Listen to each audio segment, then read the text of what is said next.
आज हम संविधान में नागरिकों को दिया गया सबसे महत्वपूर्ण जो अधिकार है उसके बारे में हम लोग चर्चा करेंगे, जिसको हम लोग मौलिक अधिकार भी कहते हैं या फंडामेंटल राइट भी कहते हैं।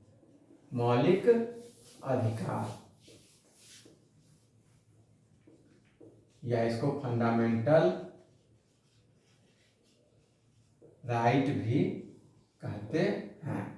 ठीक, अब देखिए, ये जो फंडामेंटल राइट होता है ये कॉन्स्टिट्यूशन का मैग्ना कार्टा होता है। ठीक, ये सभी जो सिटीजन होते हैं भारत के यहाँ उनको ये राइट्स देता है। ठीक ना, कि आपको क्या क्या राइट्स दिया हुआ है। याद रखिए, ये जो आपका फंडामेंटल राइट होता है इसको देखने का और इसको मतलब कंटिन्यू, अगर किसी तरह का इसमें कोई प्रॉब्लम आ रहा है, कहीं इम्प्लीमेंटेशन में समस्या आ रहा है, तो याद रखिए कोर्ट जो है डायरेक्ट इसका संरक्षण करती है, इसका प्रोटेक्शन करती है। आप डायरेक्ट कोर्ट में जा सकते हैं और सरकार उसको उसके हिसाब से जो इसमें दिया हुआ है उसको रेगुलेट कर ये कोर्ट जो है आपको मतलब इस जो रूल्स है रेगुलेशंस है उसको कंटिन्यू कर सकते हैं। याद रखिए हमारा जो संविधान है कॉन्स्टिट्यूशन, उसका आर्टिकल 32 और 226 इसका प्रोविज़न देता है, जिसमें रिट्स के बारे में दिया हुआ है। खैर रिट की चर्चा तो हम लोग जब तो उस समय बात करेंगे, अभी हम लोग बात करते हैं। तो हम लोग बात करेंगे। देखिए, तो जो हमारा जो मौलिक फंडामेंटल राइट है वो हमारा जो कॉन्स्टिट्यूशन है, कॉन्स्टिट्यूशन का आर्टिकल 12 से लेकर के 35 तक दिया हुआ है। ठीक, कितना है? आर्टिकल 12 से लेकर के 35 तक दिया हुआ है। अब देखिए, तो आर्टिकल 12 में क्या है? डेफिनेशन है।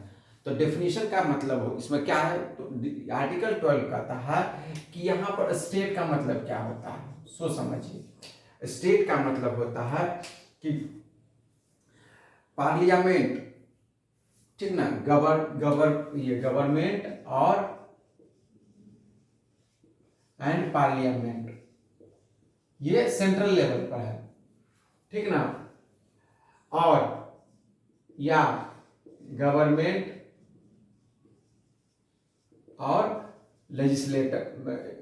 लेजिस्लेटिव असेंबली या लोकल जो गवर्नमेंट बॉडी है, ठीक ना, या भारत के टेरिटरी के अंदर जो भी तरह का है वो सब स्टेट गवर्नमेंट, जो गवर्नमेंट जिसको कि गवर्न करती है गवर्नमेंट, वो स्टेट मतलब उसको स्टेट के रूप में डिनोट किया गया है। ठीक, अब देखिए ये आर्टिकल 12 में है। आर्टिकल 13 कहता है कि अगर किसी भी तरह का इनकंसिस्टेंसी हो, अगर किसी भी तरह का इनकंसिस्टेंसी हो, जैसे कि जो फंडामेंटल राइट्स में जो रूल्स रेगुलेशन दिया हुआ है, जो अधिकार दिया हुआ है, वो अगर कोई ऐसा कानून जो या तो पहले बना हुआ हो, ठीक ना, या कोई मतलब इस तरह का बना हुआ है या मतलब बनाया गया है, दोनों कंडीशन में, तो जो फंडामेंटल राइट्स को या तो लिमिट करता है या कम करता है, ठीक ना, वैसा कोई भी तरह का रूल्स रेगुलेशंस जो है वो वाइड होगा। वाइड का मतलब व्यर्थ होगा, मतलब वहाँ तक जो हमारा जो कॉन्स्टिट्यूशन और फंडामेंटल राइट्स है उसको अगर किसी तरह का डेरोगेट कम किया जा रहा है कोई तरह का, तो वो व्यर्थ माना जाएगा। ठीक, अब देखिए, तो यहाँ लॉ का मतलब क्या होता है, सो समझिए। लॉ का मतलब होता है कोई भी तरह का ऑर्डिनेंस हो गया, ठीक, कोई तरह का ऑर्डर, लॉ, बाई लॉ, है ना। लॉ का मतलब कानून, कानून का मतलब हो गया कोई भी तरह का ऑर्डर, ठीक, यानी आदेश, कोई भी तरह का ऑर्डिनेंस, अध्यादेश, है ना, या कोई भी तरह का बाई लॉ हो गया, रेगुलेशन हो गया, नोटिफिकेशन हो गया,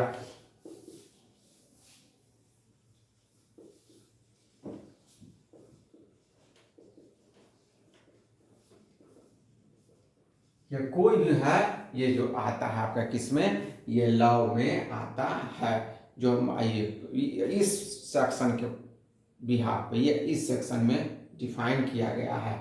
ठीक। इसके अलावा लॉ इन फोर्स क्या होता है? लॉ इन फोर्स होता है कि कोई भी तरह का जो रूल्स है, ठीक ना, वो अगर बनाया गया है, ठीक ना, उस वो जो होता है लॉ इन फोर्स होता है। ठीक। अब हम लोग बात करेंगे फंडामेंटल राइट में जो हम लोग को दिया हुआ है, क्या? Equality before law.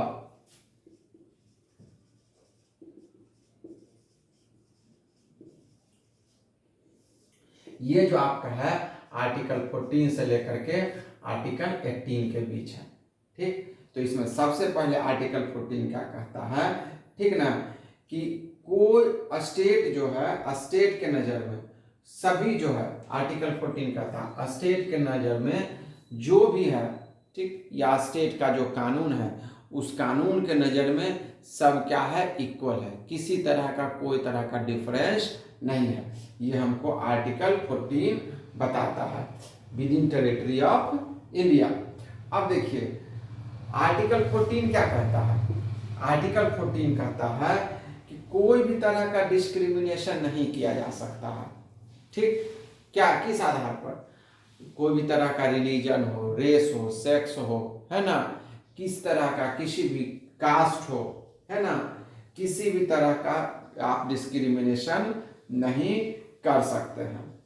ठीक। या प्लेस ऑफ बर्थ हो, या किसी भी आदमी को उसके क्या बर्थ के ग्राउंड पर उसको आप किसी भी तरह का उसके साथ डिस्क्रिमिनेशन नहीं कर सकते हैं। या कोई भी तरह का जो पब्लिक प्लेस है, या स्टेट फंड से कोई तरह का जैसे बना हुआ है, जिसे आप ट्यूबवेल कह सकते हैं, या कोई भी तरह का पब्लिक प्लेसेस, वो आप वहाँ पे किसी भी तरह का डिस्क्रिमिनेशन आप नहीं कर सकते हैं। ठीक। ये आपका आर्टिकल 15 कहता है। लेकिन ये इसमें थोड़ा सा एक एग्जेम्पशन सी है कि कोई भी तरह का एजुकेशनली या सोशली जो बैकवर्ड होगा, ठीक ना, उसके लिए सरकार जो है, उसके लिए या शेड्यूल कास्ट है या शेड्यूल ट्राइब्स है, उसके लिए सरकार स्पेशल प्रोविजन बना सकती है।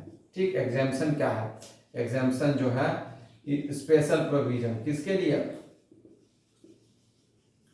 जो एजुकेशनली और इकोनॉमिकली बैकवर्ड है, यानी SC ST क्लास के लिए, ठीक ना, ये जो कुछ प्रोविजंस जो बना सकती है। ठीक। अब देखिए इसके बाद आपका आर्टिकल 16। आर्टिकल 16 क्या कहता है? सो देखिए आर्टिकल 16 कहता है कि अपॉर्चुनिटी में, क्या चीज? अपॉर्चुनिटी में ये क्या होना चाहिए? इक्वलिटी होना चाहिए। ठीक। अपॉर्चुनिटी में क्या होना चाहिए? इक्वलिटी होना चाहिए। अब देखिए इसमें क्या हो गया? प्रोहिबिशन, ठीक ना, प्रोहिबिशन किस में? कोई भी तरह का डिस्क्रिमिनेशन में।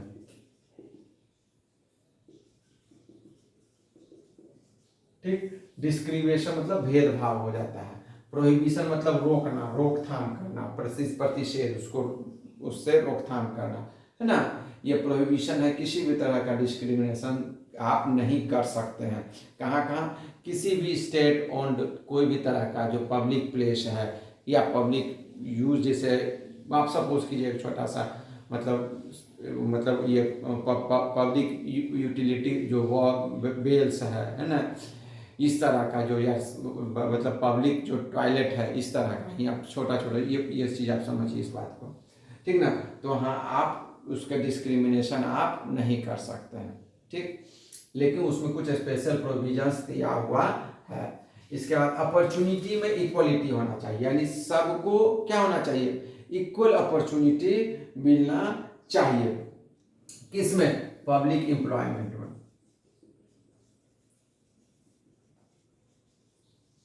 ठीक ना।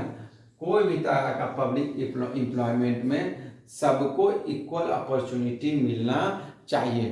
किसी भी आधार पर इसमें आप डिस्क्रिमिनेशन नहीं कर सकते हैं, भेदभाव नहीं कर सकते हैं। चाहे वो बर्थ के आधार पर हो, चाहे वो प्लेस के आधार पर हो, चाहे वो मतलब सेक्स के आधार पर हो, ठीक ना, किसी भी आधार पर आप उसके साथ डिस्क्रिमिनेशन नहीं कर सकते हैं।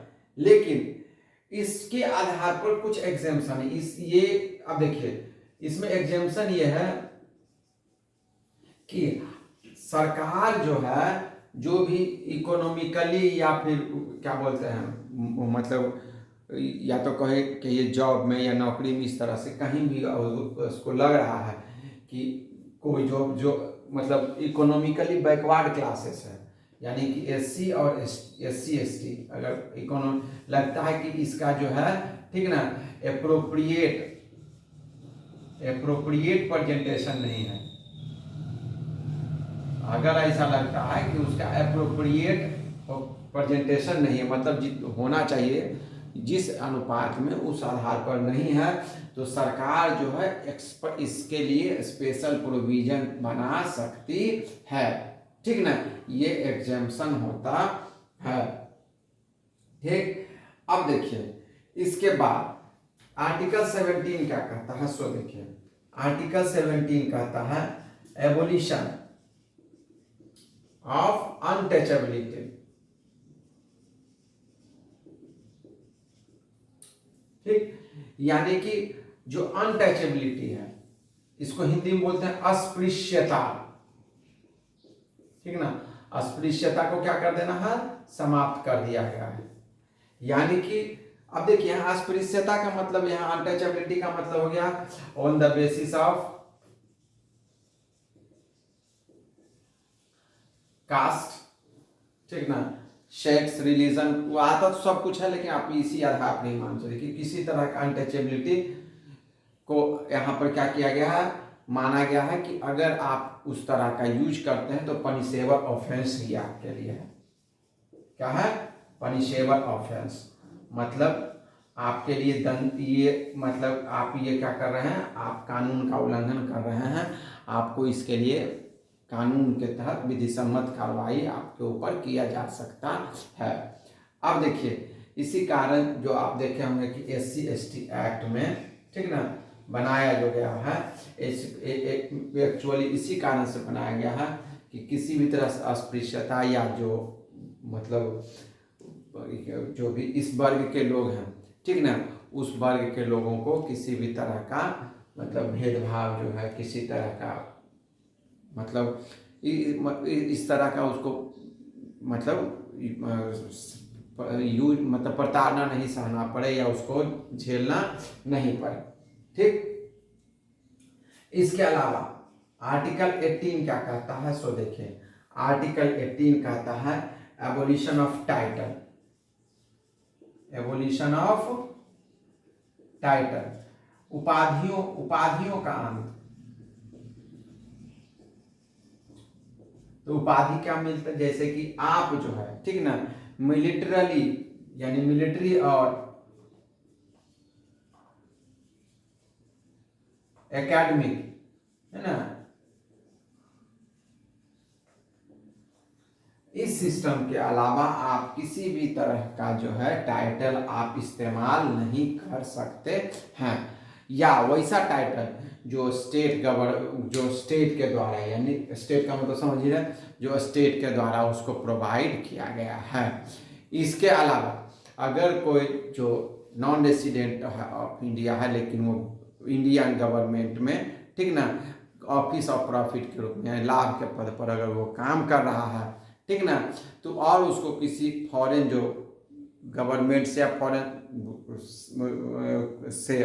गवर्नमेंट या फॉरेन इंस्टीट्यूशन से किसी भी तरह का उसको अगर टाइटल मिल रहा है, तो उसको, या जो भारत में ही कोई काम कर रहा है, भारत का ही नागरिक है, यही का सिटीजन है, लेकिन अगर उसको कहीं फॉरेन गवर्नमेंट से या फॉरेन इंस्टीट्यूशन किसी भी तरह का टाइटल दिया जा रहा है, तो याद रखिए उसके लिए प्रेसिडेंट,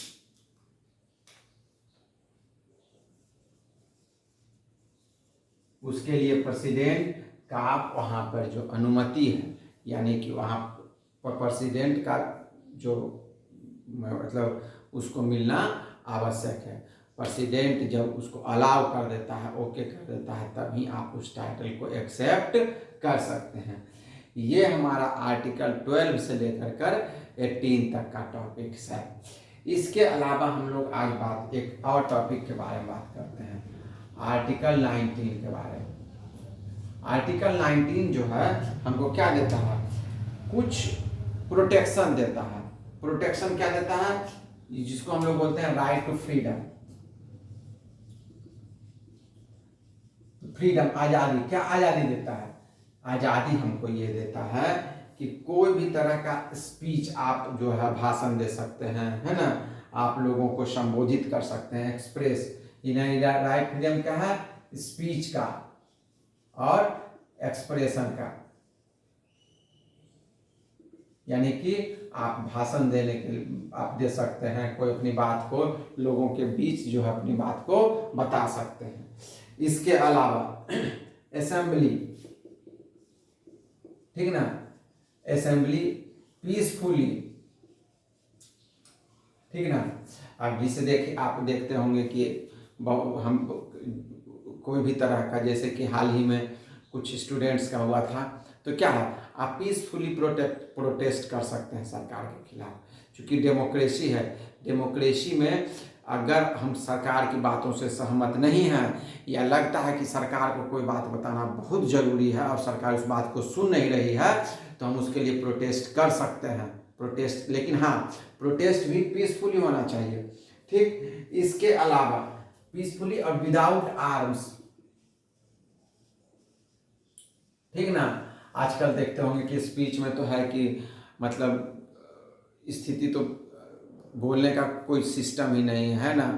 अच्छा चलिए, और आप ये भी देख रहे होंगे कि फ्रीडम ऑफ स्पीच के नाम पर आप देख रहे होंगे कि जो हमारा कॉन्स्टिट्यूशनल जो मतलब ऑर्गेनाइजेशन है, संवैधानिक संस्थान है, इंस्टीट्यूशन है, ऑर्गेनाइज जो कॉन्स्टिट्यूशनल इंस्टीट्यूशन है, उसके ऊपर मतलब चूँकि मतलब जितना अधिक से अधिक हो सके मतलब आरोप है। जबकि आप देख रहे होंगे अभी जो सिस्टम चल रहा है उसमें हमारा जो इलेक्शन कमीशन के द्वारा कहा जाता है कि आप जो एफिडेविट दीजिए, यानी शपथ पत्र दीजिए कि आप जो बोल रहे हैं हमारे ऊपर ऑब्लिगेशन लगा रहे हैं, शपथ पत्र देते हुए उस बात को बताइए।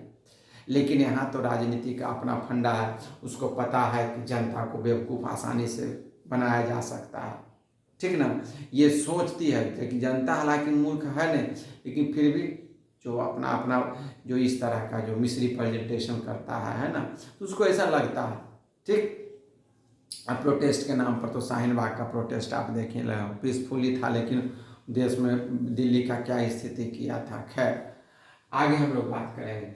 इसके अलावा जो है, ठीक ना, एसोसिएशन बनाने का, टू फॉर्म एसोसिएशन। एसोसिएशन का मतलब होता है संघ, यानी कि कोई तरह का, जिसे कोऑपरेटिव सोसाइटी हो गया, है ना, कोऑपरेटिव सोसाइटी जो समाज में क्या करे, हेल्प करे, समाज में कोई किसी भी तरह जो पिछड़े लोग हैं या जो इनको जरूरत, उस तरह का काम के लिए एसोसिएशन बनाना, ठीक ना, जिससे समाज की भलाई हो, समाज आगे बढ़ सके, इसका फ्रीडम है। इसके अलावा to move throughout, to move यानी कहीं भी घूमना, throughout territory of, Bharat का जो क्षेत्र है, ठीक ना, उसमें पूरे भारत में हम कहीं भी कश्मीर से लेकर लद्दाख से लेकर कन्याकुमारी तक, गुजरात से लेकर राजस्थान के जैसलमेर से लेकर कहाँ अरुणाचल प्रदेश तक कहीं भी, ठीक ना, हम फ्री मूव कर सकते हैं। इसमें किसी तरह का रिस्ट्रिक्शंस नहीं है। ये हमको जो है आर्टिकल 19 हमको ये मतलब पावर देता है। इसके अलावा कोई भी तरह का प्रैक्टिस क्या, तो किसी भी तरह का प्रोफेशन, ठीक ना। प्रोफेशन क्या होता है, जो आपके पास एलिजिबिलिटी है, क्वालिटी है, उसके आधार पर कुछ सर्विस आप काम करना चाहते हैं, वो आपका प्रोफेशन होता है, ठीक। यानी कि आप अपने क्वालिटी के आधार पर जो आप देते हैं, जैसे कि आप सपोज कीजिए जो लॉयर है, ठीक ना, लॉयर का क्या है, अपना LLB का डिग्री लेता है, फिर वो कहीं भी अपने प्रोफेशन को किसी भी कोर्ट में जा कर के रजिस्टर्ड होने के बाद वो आसानी से कर सकता है, अपना वहाँ पर जाकर प्रैक्टिस कर सकता है या अपने क्लाइंट के लिए वहाँ पर केस आसानी से लड़ सकता है। ठीक, अच्छा, और उसका carry occupation, any occupation, occupation का मतलब प्रोफेशन का, ऑक्यूपेशन मतलब कोई भी तरह का आप जो काम करते हैं वो, हालांकि प्रोफेशन ऑक्यूपेशन क्या एक ही पेशा ही होता है, ठीक ना, लेकिन ये आपके पास जो स्पेशलाइज्ड नॉलेज है उसके लिए आप जो यूज़ कर रहे हैं, जैसे चार्टर्ड अकाउंटेंट्स हो गया, है ना, चाहे वो आप लॉयर हो गए, है ना, चाहे कंपनी सेक्रेटरी हो गए, चाहे वो डॉक्टर जो MBBS हो गए, है ना, ये सब जो होते हैं वो प्रोफेशनल्स में से आते हैं। इसके अलावा जो इंजीनियर्स होते हैं वो भी प्रोफेशनल्स के, और कोई भी तरह का आप बिजनेस कर रहे हैं, कोई भी तरह का काम करते हैं अपना पैसा लगा करके, ठीक ना, किसी भी तरह का, ये आपका ऑक्यूपेशन होता है। ठीक, और ट्रेड, ट्रेड का मतलब होता है व्यापार, बिजनेस, बिजनेस का मतलब होता है कि क्या कोई, ट्रेड का मतलब व्यापार क्या, सेल और परचेज, सेल और परचेज, जो सेल और परचेज करते हैं गुड्स और सर्विसेज का, वो ट्रेड में आता है।